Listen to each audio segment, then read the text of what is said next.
Olá, ou melhor, alô você, alô você, alô você. Merchan, merchan pro Alpha Com, macho alfa e fêmea alfa, alô você. O Alpha Com foi criado com a finalidade de proporcionar um estudo para concursos públicos à distância, seguindo a modalidade EAD.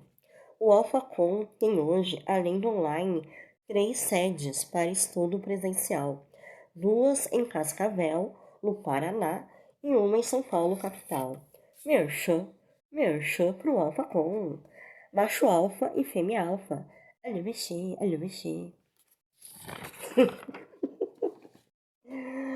Agora eu vou fazer outro merchan. Merchan, merchan pro Movimento Brasil Livre, MBL. O Movimento Brasil Livre se propõe a promover o liberalismo como filosofia política orientadora da atuação do Estado no Brasil. A partir de valores e princípios, o MBL busca construir uma atuação coerente e pragmática em sintonia com a realidade política, econômica, social e cultural do país. Você pode participar de discussões em grupos, contribuir financeiramente ou comprar produtos na loja MBL. E tem também os projetos do movimento, que são Academia MBL, Locomotiva São Paulo e Não Vai Ter Golpe. Merchan, merchan para o Movimento Brasil Livre. Eu e o meu leite quebrado. Vamos lá. Meu colar aqui de borboleta, que eu adoro, e os brincos de plástico do Brasil, porque a Copa do Mundo, né, lá no Catar, lá nos Emirados Árabes, Catar, tá, que vai ser agora em novembro. Meu, broche do Instituto do Câncer Infantil Rio Grande do Sul. Broche do Instituto do Câncer Infantil Rio Grande do Sul. Acho que dá pra ver bem aqui, né? Instituto do Câncer Infantil Rio Grande do Sul. Broche. Tá? O Instituto do Câncer Infantil é referência na assistência de crianças e adolescentes com câncer. Proporciona todo o auxílio necessário para a continuidade do tratamento. O Instituto do Câncer Infantil do Rio Grande do Sul foi criado em 1991, quando o médico oncologista pediátrico Algemir Lunardi Brunetto e o jornalista Lauro Quadros uniram esforços para criar uma instituição no Rio Grande do Sul, voltada exclusivamente para o tratamento de crianças com câncer. Tá? Então aqui está o meu broche do Instituto do Câncer Infantil do Rio Grande do Sul.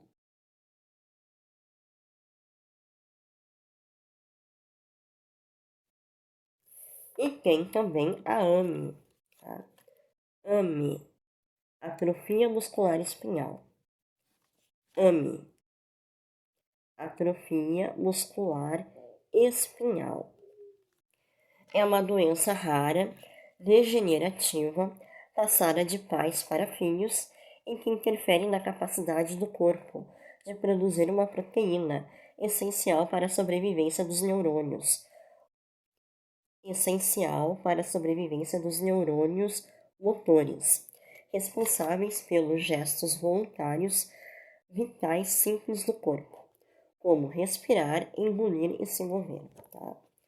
AME, atrofia muscular espinhal. Tá? Então tá. Olá! Vamos lá, meu povo, minha povo. Olá! Continuando com a leitura do livro Formação Econômica do Brasil, do Celso Furtado. Tá? Lembrando que eu estou lendo a parte 2, Economia Escravista de Agricultura Tropical, séculos XVI e XVII. Capítulo 9, Fluxo de Renda e Crescimento. O capítulo 9 tem 15 parágrafos, tá? E hoje eu pretendo ler o parágrafo número 5, tá? É bem curtinho, tá? Hoje eu pretendo ler o parágrafo número 5 que tem um rodapé pequenininho aqui, tá? E eu vou fazer uns comentários aqui, na época quando eu era estudante, que eu ainda tenho tudo guardado aqui, graças a Deus, para ajudar aqui no entendimento.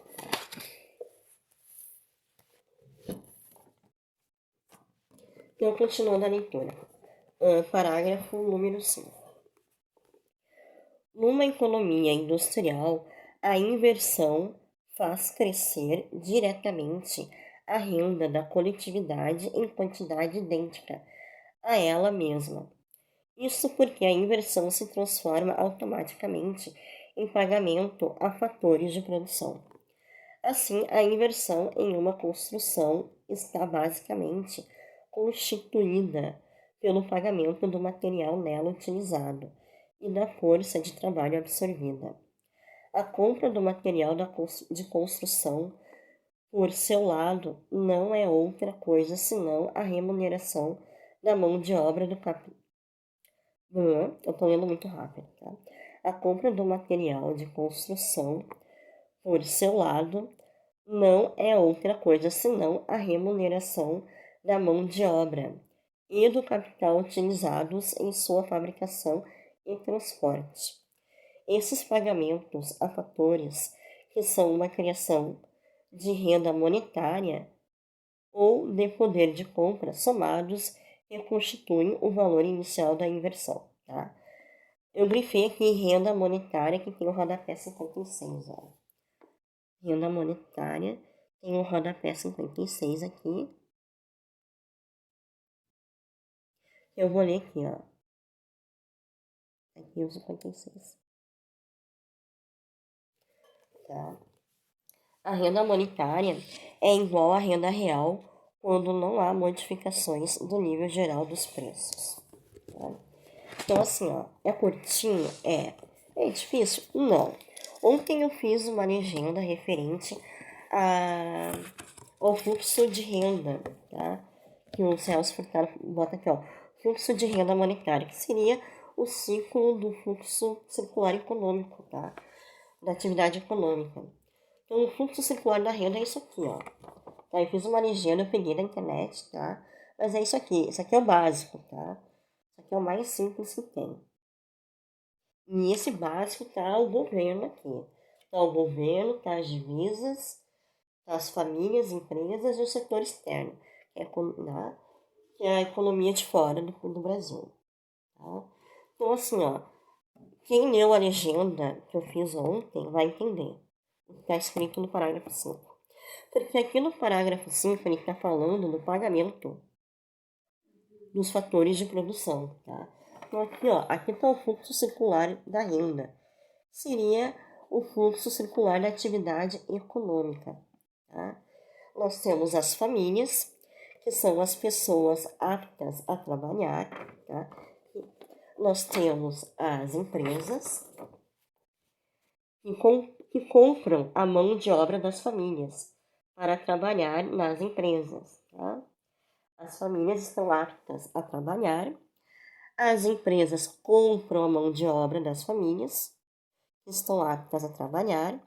Nós temos o setor externo, tá? Que faz a parte de exportação e importação, tá? O que tu compra e vende para fora. E nós temos o governo. O governo aqui não gera renda, tá? O governo não gera renda, tá? Porque ele não vende recursos. O governo recolhe imposto, tributos, taxa. Ele recolhe das famílias e das empresas o tributo, o imposto, tá? Ou o nome que tu quiser dar. Juro, imposto, taxa, seja lá o nome que for. O governo ele recolhe das empresas e das famílias o imposto, a taxa, tá bom? Mas ele não gera renda, tá? Porque ele não vende recursos. O governo não vende recursos, ele só recolhe imposto. Quem gera recursos, quem vende recursos, são as famílias e as empresas privadas. Tá? Agora, o governo, ele recolhe das famílias e das empresas tributos, imposto, taxa, seja lá o nome que for. Tá? Então, esse é um ciclo bem simples aqui, tá? E o que tá em azul aqui, ó, o que tá em azul é o fluxo real, tá? Fluxo real, aquilo que tem materialidade, bens e serviços das famílias para as empresas ou os agentes, tá? E o fluxo monetário ou nominal é o que está em vermelho, remuneração, moeda, das empresas ou agentes para as famílias. Tá? Tem esse desenho aqui, esse diagrama, esse fluxo eu botei ontem na legenda, tá? E eu peguei da Wikipedia, só que na Wikipedia esse fluxo está todo em inglês, tá? Esse aqui está em português. E tem as divisas, tá? As divisas é o nome que se dá das moedas que têm circulação internacional dentro do país, tá? São moedas internacionais que circulam dentro do país. As moedas estrangeiras é as divisas. Aí eu vou tirar uma fotografia do que eu tenho aqui, bem simples, eu vou fazer uma legenda aqui, tá? Do fluxo circular da renda. E daí ele vai falar aqui dos fatores de produção, tá? Então eu vou ler resumidamente aqui, ó. Isso aqui é do livro que eu tenho, que eu detonei com ele, tá? Eu vou ler então assim, ó. Os fatores de produção, eles estão mais evoluídos hoje, tá? Mas na época, quando eu estudei, tá? Os mais simples, assim, quando eu entrei na faculdade, eram 4 grupos, tá? Os fatores de produção. São grandes 4 grupos, tá? Que é terra, trabalho, capital e capacidade empresarial, que são os fatores de produção, tá? Terra, trabalho, capital e capacidade empresarial. Hoje tem mais nomezinhos aí inclusos, tá? Tem mais, que mais que tem? Tem capital tecnológico, tem vários nomezinhos, tá? Então, assim, ó, fatores de produção, eu vou dar esses 4 só, tá? Então, 4 grandes grupos de fatores de produção.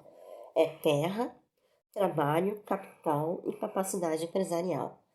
A remuneração dos fatores de produção da terra é o aluguel, tá? Do trabalho é o salário, do capital é os juros e da capacidade empresarial é o lucro. Essa é a remuneração. Então, assim, trabalho é salário, terra é aluguel, capital é juro e capacidade empresarial é lucro, tá? Aluguel, salário, juro e lucro é a remuneração dos fatores de produção. Fatores de produção: terra, trabalho, capital, capacidade empresarial. Remuneração dos fatores de produção: aluguel, salário, juros e lucro. Tá? Terra, aluguel. Trabalho, salário. Capital, juros. Capacidade empresarial, lucro. Tá? Então, o parágrafo 4, o Celso Furtado fala do fluxo de renda monetária, que ele deixa bem claro que não havia lugar para a formação de um fluxo de renda monetária. Não havia lugar para esse fluxo aqui, ó. É o fluxo circular da renda monetária. Tá? Não havia lugar para a formação de um fluxo de renda monetária na época da economia escravista.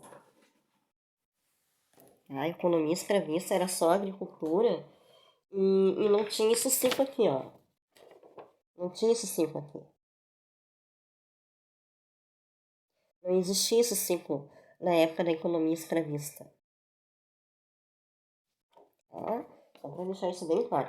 É isso que o Celso está dizendo. Não existia, tá? Não havia lugar para a formação de um fluxo de renda monetária, que é essa aqui. Tá? Porque a força de trabalho na época era escravista, era escrava. as pessoas não vendiam a mão de obra para trabalhar. Então, olha aqui, ó. Eu vou ler aqui o que eu tenho do livro, os 4 fatores de produção, tá? Então, olha aqui, ó. Terra ou recursos naturais. É o nome dado pelos economistas para designar os recursos naturais existentes, ou dádivas da natureza, tais como florestas, recursos minerais, recursos hídricos e etc. Compreende não só o solo utilizado para fins agrícolas, mas também o solo utilizado na construção de estradas, casas e etc. Na verdade, toda a natureza, a energia do sol, os ventos, as marés, a gravidade da terra são utilizados na produção de bens econômicos. A utilidade desses elementos vai variar em função de fatores como facilidade de extração, refino e transporte. O que devemos destacar é que a quantidade de recursos naturais ou terra é limitada, até mesmo para as nações consideradas ricas, tá? E a remuneração da terra é o aluguel. Desculpa. Tá? Aí nós temos aqui o trabalho. Trabalho é o nome dado a todo esforço humano, físico ou mental, despendido na produção de bens e serviços. Assim, constitui trabalho no sentido econômico o serviço prestado por um médico, o trabalho de um operário empregado na construção civil, a supervisão de um gerente de banco, o trabalho de um agricultor no campo. O tamanho da população estabelece para esse fator de produção um limite em termos de quantidade. Entretanto, importa também a qualidade do trabalho. Todos sabemos que 2 pessoas que trabalham 8 horas por dia não são necessariamente igualmente produtivas. Por essa razão, em qualquer país, a qualidade e o tamanho da força de trabalho são limitados, o que implica dizer que a quantidade total do recurso denominado trabalho também o é, tá? E a remuneração do trabalho é salário. A remuneração do fator de produção trabalho é salário. Capital ou bens de capital pode ser definido como conjunto de bens fabricados pelo homem e que não se destinam à satisfação das necessidades através do consumo, mas que são utilizados no processo de produção de outros bens. O capital inclui todos os edifícios e todos os tipos de equipamento que podem ser utilizados na produção de bens. Exemplos de capital são computadores, máquinas, usinas, estradas de ferro, instalações fabris, mobiliários de escritórios e todos os tipos de equipamento utilizados na fabricação de bens e serviços. É usual que, ao falarmos de capital, pensemos em coisas tais como dinheiro, ações, certificados, etc. Tais instrumentos, entretanto, devem ser considerados como capital financeiro e não constituem realmente riqueza, e sim direitos a ela. Não haverá aumento de riqueza na sociedade se esses direitos de papel aumentarem sem que ocorra aumento correspondente de edifícios, equipamentos, estoques e etc. E a remuneração do fator de produção capital ou bens de capital é juros. Capacidade empresarial. Alguns economistas consideram a capacidade empresarial também como um fator de produção. Isso porque o empresário exerce funções fundamentais para o processo produtivo. É ele quem organiza a produção, reunindo e combinando os demais recursos produtivos, assumindo assim todos os riscos inerentes à elaboração de bens e serviços. É ele quem colhe os ganhos do sucesso, lucro, ou as perdas do fracasso, prejuízo. Em algumas firmas, o empresário pode ter uma dupla função e ser também o gerente. Em outras, tal fato não ocorre. De qualquer maneira, a função empresarial é necessária na economia. Tá?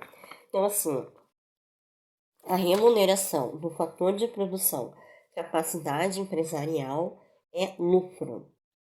Ou também, né, prejuízo, né, se não souber administrar. Tá? E lembrando que todos os recursos produtivos são limitados. Tá? Os recursos produtivos são limitados na natureza. Sobre a remuneração, deixa eu ver aqui. O que eu posso ler da remuneração? Eu peguei aqui ele para dialogar, mas eu resolvi dar uma lida, tá?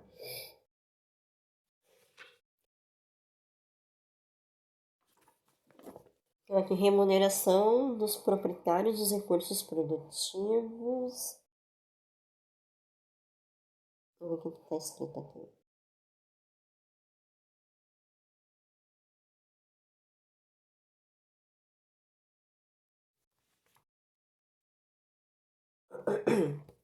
Eu vou ler, tá?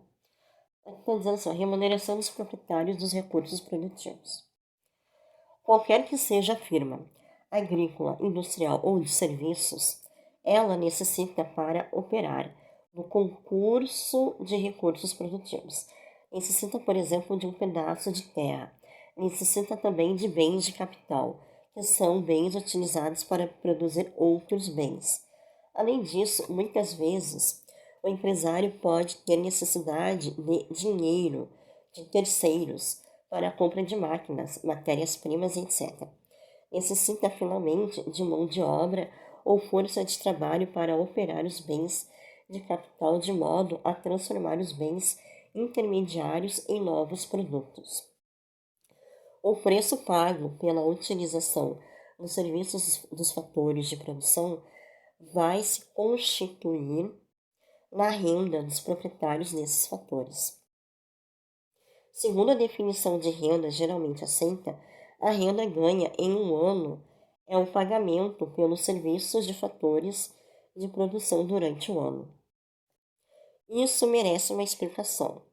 Com relação ao fator trabalho, podemos dizer que o trabalhador é o proprietário desse recurso e que a remuneração que ele recebe das firmas pela utilização que estas fazem desse recurso denomina-se salário genericamente. Na verdade, a firma remunera o trabalhador pelo uso do seu tempo e essa remuneração, salário, pode ser mensal, semanal e etc. A renda do trabalhador, portanto, consiste no salário que ele recebe. Com relação ao fator da produção terra, ele pode ser negociado de duas maneiras. Primeiro, o proprietário pode vender o direito de uso durante um mês, um ano ou qualquer outro período que se estabeleça. Nesse caso, o preço pago pelo uso temporário da terra é chamado aluguel. E, segundo, o proprietário pode vender a terra de uma vez, o que dá ao seu novo dono o direito de usá-la.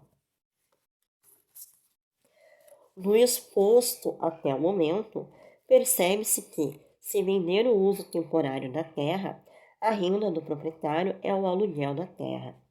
Entretanto, o que dizer de um proprietário de terras que, em um determinado ano, vende a terra a uma firma agrícola, comercial, etc.? Devemos chamar o valor pago pela terra de sua renda como a terra daquele ano? Não, se considerarmos a definição de renda exposta anteriormente. O valor pago pela terra não é renda, porque compra os serviços da terra não apenas por um ano, mas para sempre. Na verdade, a pessoa que vende a terra de uma vez não recebe renda alguma da terra. Ela apenas transfere a propriedade a outra pessoa em troca de dinheiro. Assim é que, se a terra for vendida a uma firma, a partir daí essa firma não pagará a ninguém pelo uso da terra. Nesse caso, qual é a renda da terra e quem a recebe? Nessas condições, a renda obtida pela terra é combinada com o lucro, e quem a recebe são os proprietários da empresa. Examinemos agora a renda do capital. Se uma firma alugar um torno e utilizá-lo no processo de produção, o valor do aluguel pago ao dono do torno é considerado um pagamento pelos serviços do bem de capital, sendo entendido como um pagamento de renda ao proprietário do torno. Imaginemos então outra situação. Suponhamos que os proprietários da firma sejam eles mesmos proprietários dos bens de capital. Nesse caso, a renda do capital é combinada com o lucro e é paga aos proprietários da firma. Existe ainda outra maneira pela qual os proprietários de uma firma podem obter bens de capital sem pagar diretamente por eles. Em vez de alugar um bem de capital, uma firma pode fazer empréstimo e usar o dinheiro para comprar esse bem. Nesse caso, pagará juros sobre o empréstimo, representando esse juro um pagamento pelo uso de capital, sendo considerado um pagamento pelos serviços de um fator de produção. O lucro, por fim, constitui-se na remuneração dos recursos. O lucro, por fim, constitui-se na remuneração do recurso capacidade empresarial, uma vez que, como já dissemos, é o empresário quem organiza a produção, assumindo os riscos inerentes à elaboração de bens e serviços. Então, aqui tem um quadro 1 a seguir, que sintetiza o que foi dito até o momento, tá? Tudo riscado ele, tá? Porque eu completei com outras coisas. Mas, tirando que a caneta vermelha, é o quadro do livro, tá? Terra, aluguel, trabalho, salário, capital, juro e capacidade empresarial, lucro, tá? Deu para entender? Que o capital é juro, bens, máquinas, equipamentos. Se eu comprar um capital, se eu comprar uma máquina para produzir um bem, se eu comprar ele em parcelados, eu vou dar juros para a empresa que eu comprei, tá? E se eu já comprei à vista aquele capital e eu estou produzindo bem, eu vou ganhar uma remuneração de lucro, incluindo juros, junto com o bem que eu produzi, tá? Se eu compro uma máquina à prestação, eu vou pagar juros para a empresa que vendeu a máquina para mim, parcelado. Agora, se eu comprei a máquina à vista, daí normalmente quando tu compra à vista tu não paga juro. Se eu comprei à vista, a minha remuneração vai ser o lucro do bem que eu vou produzir. Vai ser o lucro mais o juro, tá? Que eu vou produzir, porque eu posso vender parcelado. E a pessoa que comprar o meu bem vai me dar lucro e juro. Deu para entender? Tá? Muita gente confunde capital, juro e capacidade empresarial, lucro, tá? É isso que ele está dizendo, tá? A confusão mais é no capital. O capital, se eu compro parceladamente, eu estou dando juro para a empresa que me vendeu a máquina para eu produzir um bem, para vender também, tá? O bem que eu vou vender, eu vou ter lucro, tá? Ou prejuízo se eu não vender, tá? Se eu vender, eu vou ter lucro e juro, porque eu posso vender o meu bem parceladamente, tá? Agora, se eu comprei a máquina à vista, ou se eu mesmo criei a máquina e eu mesmo vou produzir o bem que eu mesmo criei a máquina, eu vou ter de lucro, eu vou ter a remuneração lucro, porque eu vou vender o meu bem que eu produzi, e eu vou ter juro, porque eu posso vender para as pessoas ou para as empresas parceladamente. E eu vou incluir o juro do parcelamento. Tu não vai vender só o valor do bem, tu vai vender o juro parceladamente. Tu vai incluir o juro. À vista, tu não vai incluir juro. À vista não tem juro. Agora, parceladamente entra o juro. Tudo parcelado tem juro. À vista não tem juro. Deu para entender? Acho que deu para entender, né? Então é isso, é o parágrafo número 5. Um parágrafo deu meia hora. Tá? E o que o Celso Furtado está dizendo? Que a renda monetária, renda monetária ou nominal, tá? Renda monetária é igual à renda real, quando não há modificações do nível geral de preços. Quando não há modificações do nível geral nos preços, tá? Fluxo monetário ou nominal, renda monetária ou nominal. Remuneração, moeda, tá? Das empresas ou agentes para as famílias. Fluxo monetário ou nominal é igual à renda real, quando não há modificações no nível geral dos preços. Tá? Eu vou tirar a fotografia disso aqui. Eu já coloquei isso aqui na legenda de ontem, tá? Mas eu vou tirar essa fotografia que eu tenho aqui mesmo. Isso aqui é o bem simples, tá? Que tá governo, que é o setor externo, exportação e importação. É o bem simples que tá aqui.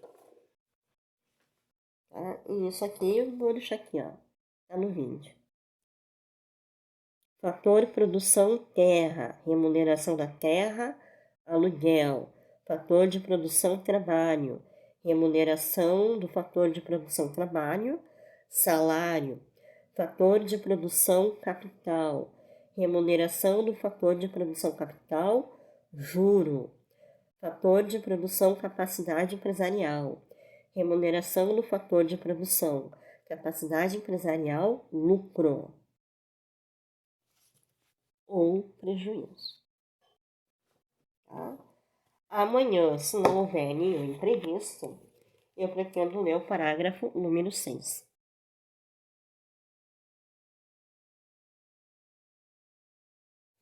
Tá? Se não houver nenhum imprevisto, eu vou ler o parágrafo número 6, tá?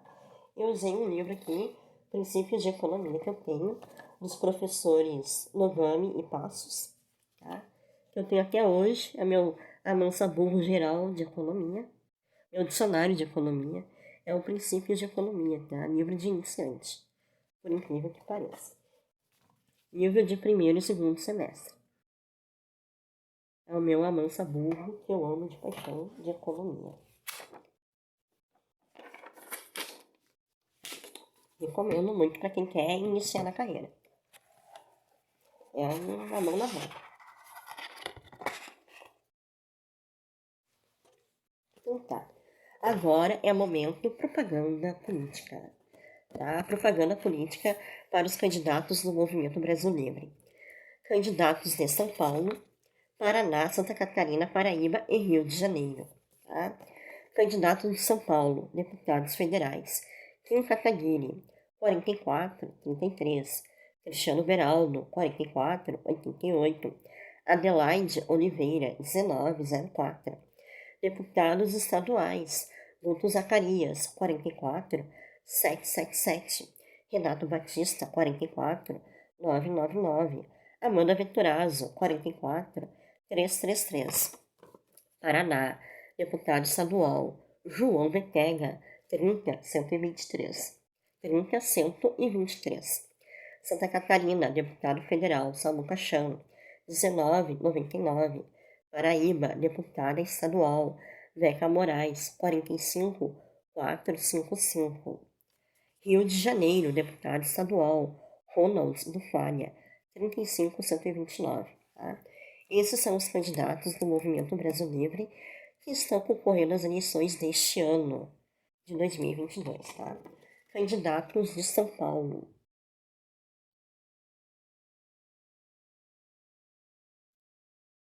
Vou contar. 1, 2, 3, 4 e 5. Candidatos do Paraná, Santa Catarina e Paraíba. Vou contar. 1, 2, 3, 4 e 5.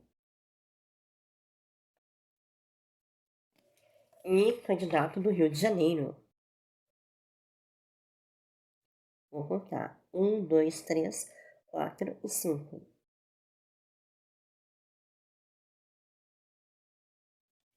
Tá? Boa sorte para os candidatos do Movimento Brasil Livre que estão concorrendo às eleições deste ano, tá? De 2022.